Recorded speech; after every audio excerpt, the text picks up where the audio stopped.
वक्त की मर्जी जहाँ चाहे वहाँ रुकता है, रुक जाता है आंसू पर दर्द कहाँ रुकता है। आप भी शामिल है उन्हीं लोगों की लिस्ट में जिनके चले जाने से सारे जहाँ रुकता है। सभ्यता और संस्कृति की एक सुंदर ऐसी रीत है आप, होठ जिसे युगों तक गाए ऐसी पावन गीत है आप। जय हिंद। लता मंगेशकर के बारे में कुछ बताने जा रहा हूँ। अब वे हमारे बीच नहीं रहे हैं। लता मंगेशकर की कमी को कोई भी पूरी नहीं कर सकता है, क्योंकि एक लता मंगेशकर हमारे देश के एक ऐसे धरोधर थे, ऐसे महान थे जिन्होंने संगीत के क्षेत्र में अपना एक अलग ही विशेष पहचान बनाई हुई थी। उसका स्थान कोई भी नहीं ले सकता। आज ये कहते हुए बहुत दुख होती है कि लता मंगेशकर हम लोगों के बीच नहीं रहे, फिर भी भगवान से ये प्रार्थना है कि उनकी आत्मा को शांति मिले। लता मंगेशकर से संबंधित कुछ बातों को हम लोग जान लेते हैं। जैसे देखिए, अगर लता मंगेशकर की जन्म की बात किया जाए तो लता मंगेशकर का जन्म जो है 28 सितंबर 1929 को मध्य प्रदेश के इंदौर में हुआ था। 28 सितंबर 1929 को मध्य प्रदेश का इंदौर में हुआ था।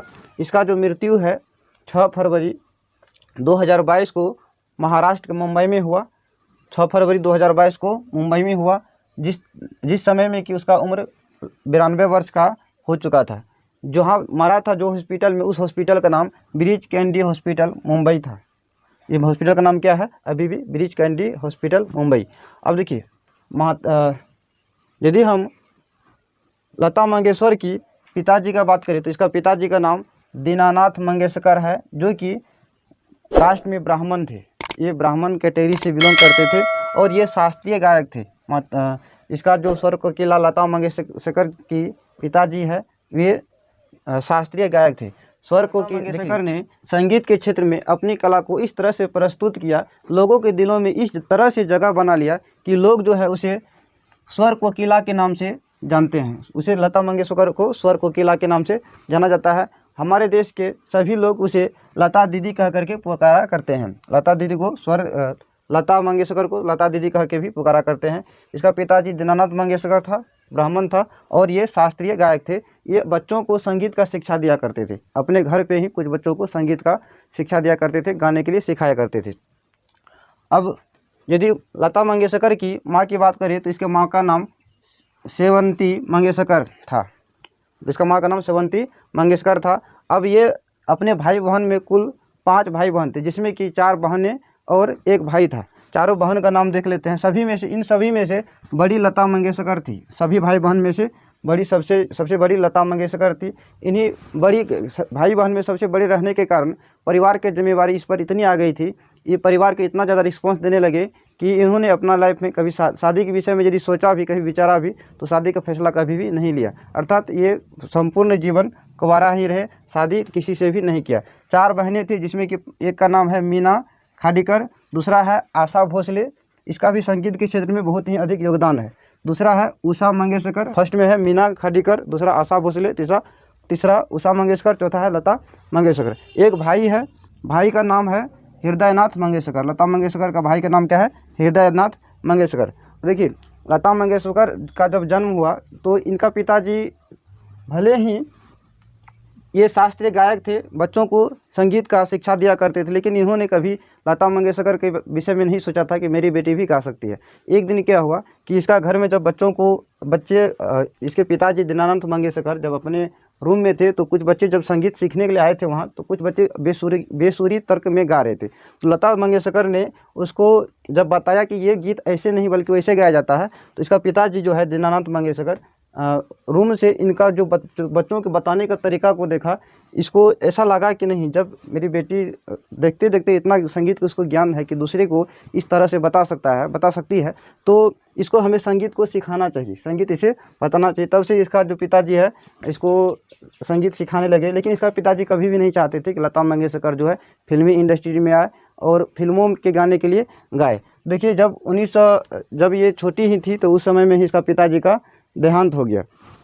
अब इसको इतनी प्रॉब्लम होने लगी थी कि छोटे 4 भाई बहनें थे और परिवार को संभालना, सारा चीज़ जिम्मेवारी इसके ही हाथ में आ गया था, लता मंगेशकर के हाथ में। तो उस समय में इन्होंने क्या किया था, देखिए, जब ये 13 वर्ष की उम्र में थी, 13 वर्ष की छोटी उम्र में ही 1942 में गाना गाना शुरू कर दिया। जब फर्स्ट गाना गाया था स्टेज पर लता मंगेशकर, इन्हें 25 रुपया मिला था। ये 25 रुपया इनके उस दिन के लिए बहुत ही ज़्यादा महत्वपूर्ण रहा होगा, क्योंकि ये इसका पहला कमाई था स्टेज शो में, 25 रुपया कमाई थी पहले गाना में।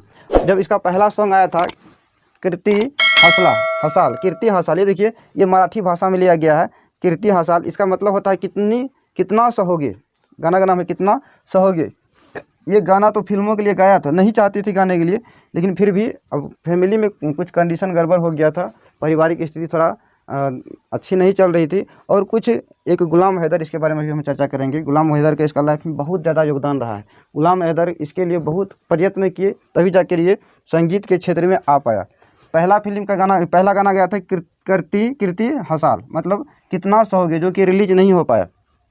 अब देखिए रिलीज नहीं हुआ था ये गाना।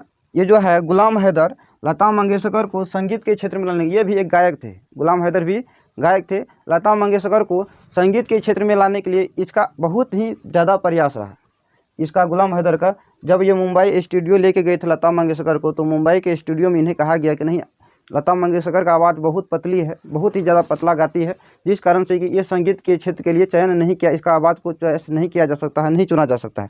इन्होंने भी, गुलाम हैदर ने भी ठान लिया था, मन में एक कसम धारण कर लिया था कि आज तुमने हमें ठुकराया है, एक दिन ऐसा आएगा कि हर एक व्यक्ति के मन में, हर एक व्यक्ति के दिलों में ये लता मंगेशकर का गीत है वो राज करेगा, हर जगह इसका आवाज़ गूंजेगा। और इन्होंने अथक प्रयास के बाद एक फिल्म में, महल फिल्म में एक गाना गाया था, इन्होंने गाना गाई थी कि आएगा आने वाला। ये गाना इसका बहुत ही सुपर डुपर हिट हुआ था, फर्स्ट हिट सॉन्ग इसका यही हुआ। यही गाना से इन्हें विशेष पहचान मिली। महल फिल्म भी बहुत ज़्यादा सक्सेस हुआ था। इसको रिलीज़ किया गया था 1949 ईस्वी में। तब से वो संगीत के क्षेत्र में आते गए। ये गाना जब हिट हो गया तो इसका लोगों को इसके लिए डिमांड बढ़ते गया, और धीरे धीरे ये लगभग 36 भाषाओं में 30,000 से अधिक गाना को गाई। 36 भाषाओं में 30,000 से अधिक गाना को गाई। इसकी खासियत की बात यदि किया जाए, लता मंगेशकर की खासियत की, ये कभी भी जब गाना गाने के लिए जाती थी तो ये चप्पल या जूते पहन के नहीं जाया करती थी, बल्कि ये नंगे पाँव गाया करती थी। हमेशा नंगे पाँव ही स्टेज पर गाना गाया करती थी लता मंगेशकर।